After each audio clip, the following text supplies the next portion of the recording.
So thanks very much for the invitation to speak here, and I'm delighted to tell you a bit about our experience using the Nanostring GeoMx platform, and of course, happy to take questions about what potentially it can do for your studies.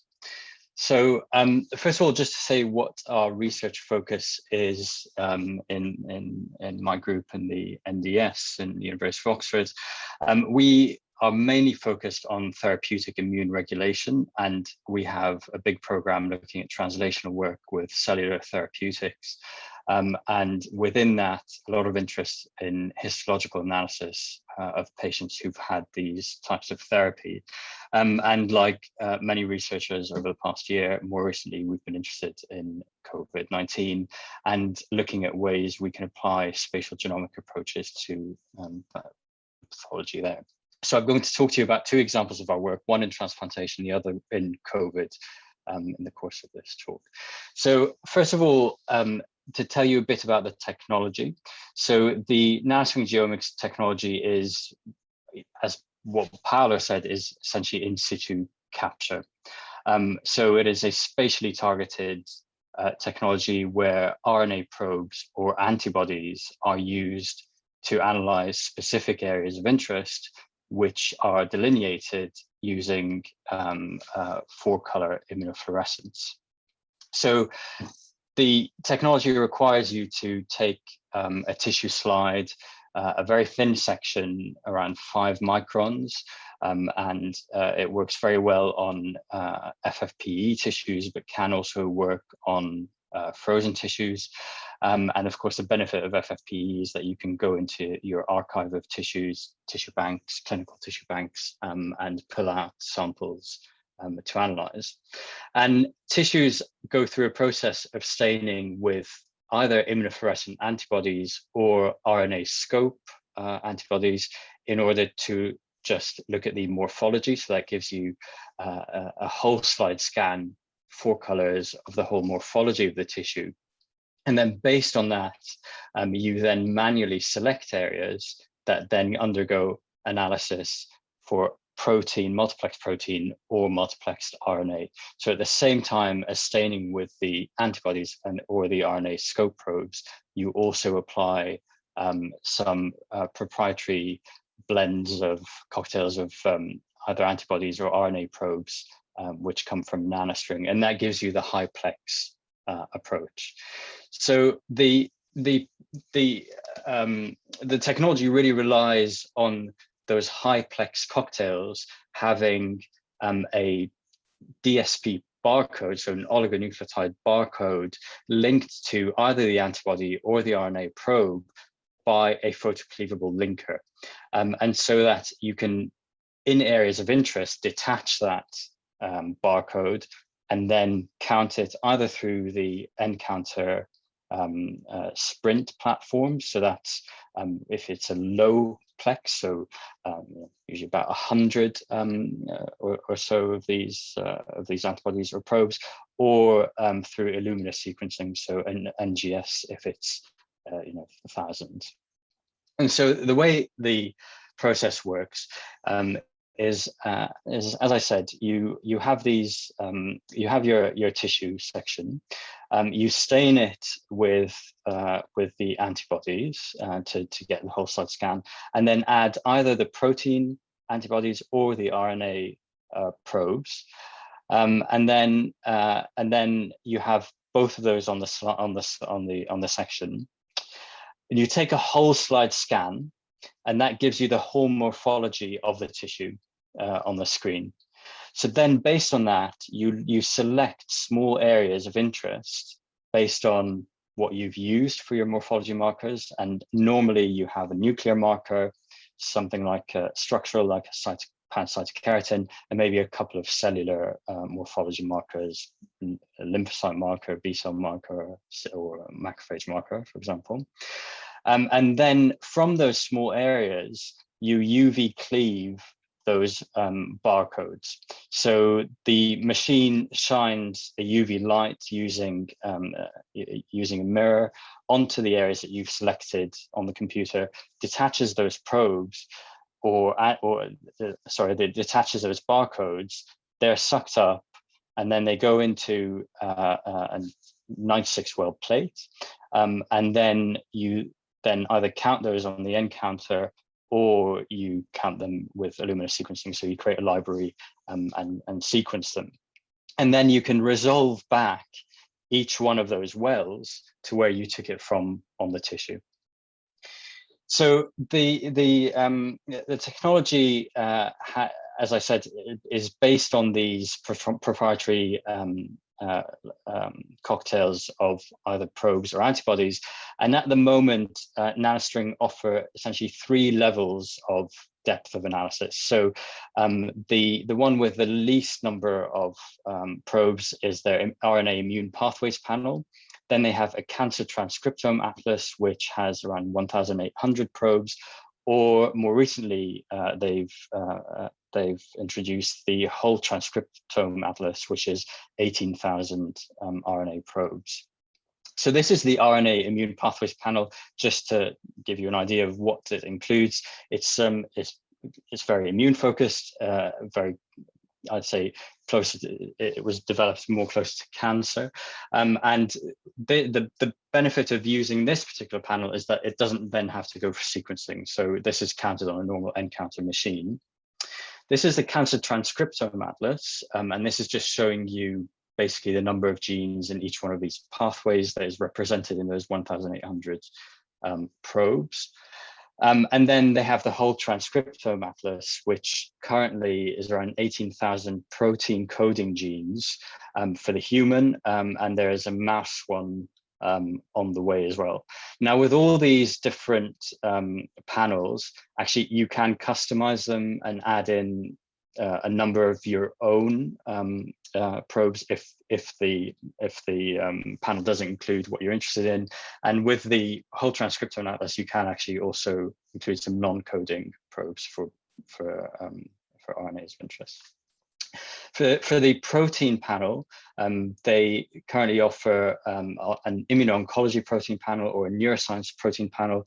The way this works, I'll show you the immune cell profiling panel, is that you have a base of a certain number of proteins. Those are the ones in green, that's the core that you select. And then you can add to that bolt-on other panels, so an immune activation status panel, cell death panel, etc. And these are all antibody-based, so it's detecting protein. And they have one for similarly for mouse. So I'm just going to give you a bit about what we've done with this, just to show you the kind of the application and the power of the technique. So as I said, we are interested in our lab in immune regulatory therapeutics, and we've recently completed a regulatory T-cell therapy trial in kidney transplantation termed the ONE study. That was a phase 1 dose escalation trial of Treg therapy in living donor renal recipients. And it was really a safety and feasibility study, which was performed as part of a large European and American consortium where every center tested a different type of cell therapy. And we tested regulatory T-cell therapy in that. And we're currently running the 2 study because we're very imaginative in the way that we name these trials, and this is a phase 2b randomized controlled trial again of Treg therapy, but here with immunosuppression withdrawal in the transplant recipients. So just to show you the results of the ONE study, this is just showing you essentially rejection-free survival. So transplants reject, and the idea is that you want to stop rejection and remove immunosuppression. And this is showing the results from the ONE study consortium, showing that the patients who had the cell therapy, so that's CTG in blue, had similar transplant survival or lack of rejection compared to the control group, RGT, the reference group therapy arm, in red. And then also, if we look at over time how these patients did in terms of their kidney transplant survival, you can see that over time, the graft function here measured through EGFR was stable over time. So there was no difference between the 2 groups. And that's very reassuring for a phase 1 study. But we wanted to know whether there was anything else going on with these patients that perhaps hints towards efficacy of the Treg therapy. And so the patients in the cell therapy arm also had some kidney biopsies. And what we noticed on those clinical kidney biopsies is that the patients who had the Treg therapy appear to have some infiltrates of cells, leukocytes, within the kidney biopsy. And you can see that in the histology image on the left, and also the one on the top on the right. And this was somewhat worrying because lymphocyte or leukocyte infiltrates into a kidney a transplant is associated with transplant rejection, but the patients weren't rejecting the transplants. In fact, none of the patients who had the Treg therapy rejected the transplant. And you can see that the infiltrates look somewhat similar to that that occurs in acute cellular rejection in a transplant. The problem really is that in the absence of real clinical rejection, early transplant biopsies are not particularly informative. The biopsy analysis is relatively crude. It is usually an H&E stain looking at these biopsies. And there is a variability in histological grading among pathologists, and they take into account the clinical picture quite often. And the problem, particularly in kidneys, is that morphological spectrum of the pathology is limited. So the same lesions can be interpreted depending on the clinical context. It can be rejection, infection, or perhaps nothing at all. And so we wanted to find out what the nature was of these infiltrates in the one study. So we undertook a GeoMx experiment where we used morphological staining by immunofluorescence for CD3, CD4, FOXP3, and a nuclear marker. And then we analyzed areas of interest using both the protein and RNA. And just to say, you can only do one at a time. So either the protein or the RNA. So we had to take sequential sections in order to do this analysis. And this is just showing you what the sort of images you get are from the GeoMx machine. So this is after the 4-color immunofluorescence. And you can see you get very beautiful whole slide scans that you can zoom in on and then select. Here we selected these round regions of interest to then analyze using the multiplexed RNA and protein analysis. So these were rejection biopsies that we took as control biopsies, and then we also took some cell therapy biopsies, and you can see these very dense infiltrates in the patients who had the cell therapy. And then we also sourced some protocol biopsies from patients who had cell infiltrates but no rejection. So this is just showing you that you also can get these infiltrates that are not necessarily associated with rejection, but need further analysis. And we essentially selected within the biopsy all these areas for further analysis. And the circle shows you the region of interest from which we then detached those barcodes for analysis. So the first thing to show you, this is just showing you that essentially in our hands, the technology works. So this is, we took various areas that we knew had looked like they had lymphocyte infiltrates in, and we also took some areas within the biopsy that looked like they didn't have any infiltrates in. So for example, 1 had an infiltrate, 3 didn't, 8, the image in the middle, had a dense one, 11 had a dense one, 14 didn't. And you can see that this is here looking at CD3 immunofluorescence in pink. You can see that that correlated then with the CD3 signal coming from the protein analysis downstream. So that gives us reassurance that the data is real. And what we found is that in patients who had the cell therapy, they had a very distinct protein expression profile compared to rejection. Looking here at this PCA analysis, you can see that the rejection looked different to cell therapy, rejection in yellow and cell therapy in blue.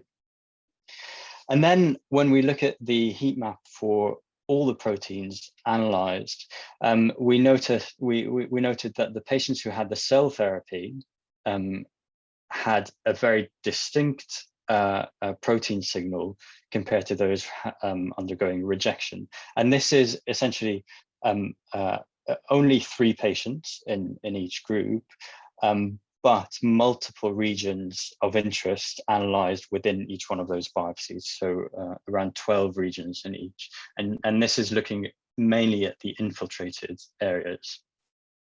And then just looking at differential expression, protein on the left and RNA on the right, you could see that there was a very big difference between patients who had this, between the infiltrate, which was analyzed, and the patients who had the cell therapy compared to rejection. And that gives us some confidence that that infiltrate is phenotypically different, and therefore hopefully not really one that is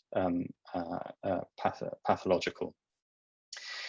And then when we looked in more detail at these cell infiltrated regions of interest, we noticed that the patients who had the cell therapy had a higher FOXP3 signal than those who had the rejection.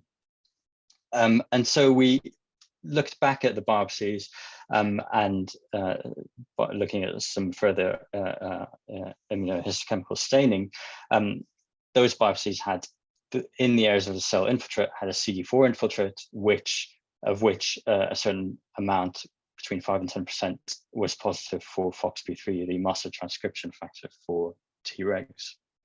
And similarly, this was also mirrored using vector Polaris analysis. Here, you could see it's not very clear here, but the FOXP3 is orange, and we could detect FOXP3 within these cell infiltrates. So the question really was, are these infiltrates, do they have Tregs in them?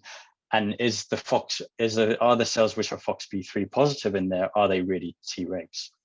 So I just showed you how you can select areas within the tissue using just a circle. So that's called geometric selection. But you can also segment areas. So you can just look at the signal coming back from, for example, from the pan-CK positive or negative region, and you can also do contours. So you can select, for example, in a tumor, I think this would be relevant, the tumor, the TME, and then the areas further and further away from the tumor, and analyze those sequentially. But I think a really powerful thing that can be done here is that you can actually just look at the signal within specific cells. And that's because the technology is so accurate that it does allow you to shine the UV light on just a single cell and to detach the barcodes just from that single cell. And this just shows you that the technology works.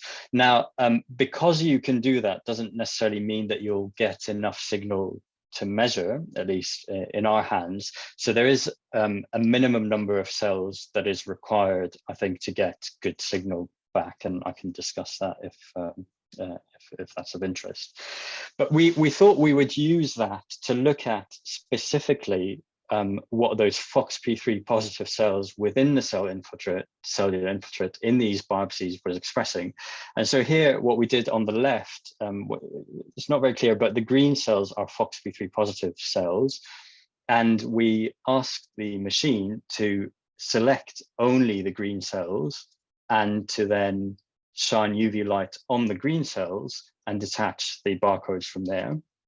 And that's what's been selected, all those small circles on the left. But we also took a negative mask of that to see what the cell infiltrate that did not express FOXP3, what it was expressing. And I think this just gave us some reassurance here. We measured the FOXP3 signal coming from areas which we selected as FOXP3 positive and FOXP3 negative. And you can see that the ones which were FOXP3 positive had FOXP3 signal, whereas FOXP3 negative ones didn't. So that gives you reassurance that we did some successful selection of that cell population.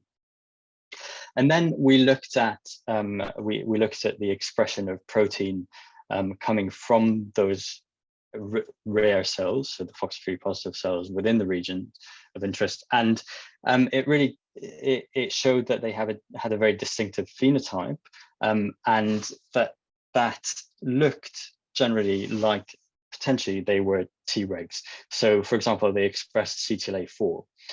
They also expressed some other things like interferon gamma, which is potentially is controversial, but I think it did give us reassurance that these are most likely Tregs, and we're delving deeper into that to understand it. So that's some of our experience with the transplant work, and I'm now going to talk to you about COVID because that's something that we've been working on more recently. Now, the issue with COVID is that the pathology of COVID is not very clear, particularly when you look in tissues. So there is a discrepancy in the literature in terms of where the viral transcripts can be detected, and they've been detected essentially everywhere. But then where the inflammation is very, very specific. So it is upper and lower airways. And that's unusual. So it's not clear why there would be virus everywhere, but then inflammation in only one place. And lots of studies essentially have looked in the peripheral blood because that's an area where it's easy to analyze. But fewer studies have looked at the tissue of interest really in the lung. And that's because it's difficult to get biopsies from the lung, and it's difficult to know how to analyze them. But we've been very lucky to build up a biobank of some lung biopsies which have been taken at the point of death from some patients with critical COVID-19 disease. And this is a very successful collaboration with colleagues in the University of Navarra. And so I'm going to talk to you about an analysis of 3 of these tissue samples from these patients. So this is just showing you what these lung samples look like. So here we did a GeoMx experiment with a DNA stain, pan-CK, CD3 and CD68. And you can see that actually there's a lot of heterogeneity in the landscape. So there's some areas that here on the right look like they're very much infiltrated with CD3 cells. And then some areas which look mixed, so CD68 in yellow and CD3 in red, and a lot of pathology which was not necessarily associated with a particular cell type. And just looking here, you can see that within the same tissue biopsy, there were areas which were very much T-cell infiltrated and some which were very much macrophage infiltrated on the left and the right, respectively. And that really tells you that you can't just take this biopsy, mash it up and sequence it, because you will lose the nuance of these different cell populations and what they're doing. And so we performed a GeoMx experiment here, and we selected a few areas within each one of these biopsies based on histopathological severity. So we selected some areas which we thought were severe. So there was a lot of tissue destruction here. And you can see that from lots of the hyaline membrane deposition and loss of the alveolar air spaces. And then we selected some areas within the same lung which were more along the mild/moderate side of pathology. And then using Cell Profiler, we estimated the pathology in these areas based on not only histopathological severity, but also the amount of infiltrate. And we annotated each one of the areas that we selected on the right. And you can see the red dots are all areas of interest which are severe, and the blue dots are areas of interest which are mild/moderate. And then this is really just looking at a broad differential gene expression between the two. Here we did the CTA panel, and you can see that there's a very clear difference between areas which are histopathologically severe compared to areas which are histopathologically mild within these tissue biopsies. And this is looking across all 3 and across all the sampled areas within all 3. So that's around 40 or 50 sampled areas. And it's not particularly surprising that you see, for example, lots of complement, lots of granzyme, and some chemokines within the areas which are severe, whereas the mild area was more epithelial and vascular. And then we performed a pathway analysis on those severe areas, and you can see that one thing that came out very clearly is there's a lot of T cell activation. So that's, again, not a surprise. Fadi, I'm going to have to ask you to wrap up for time purposes. Thank you. Okay, thanks, Simon. Okay, so there's just a couple of slides. So I just wanted to show you how we then went on to analyze this. So we performed a cell deconvolution here, looking at all those areas, and we then were able to, within each area, give an idea of what cells were there, but also what modules or gene modules were active. And then we did this here with Steve Sansom at the Kennedy. This is a weighted gene correlation network analysis, looking at all the genes and putting them into these networks or modules and analyzing them according to severity. And we were then able to produce circuits which were active in each of these all the areas of analysis. So okay, this is my very last slide, Simon. So I just wanted to show you that you can actually get some really interesting data. So for example, we found that IL-6 and prostaglandins were very active in epithelial areas and not necessarily areas of T cell infiltration. And that really goes against lots of the data out there currently in COVID. So that's it. So that's the end of my presentation. And I'm sorry I went over there. Thanks very much.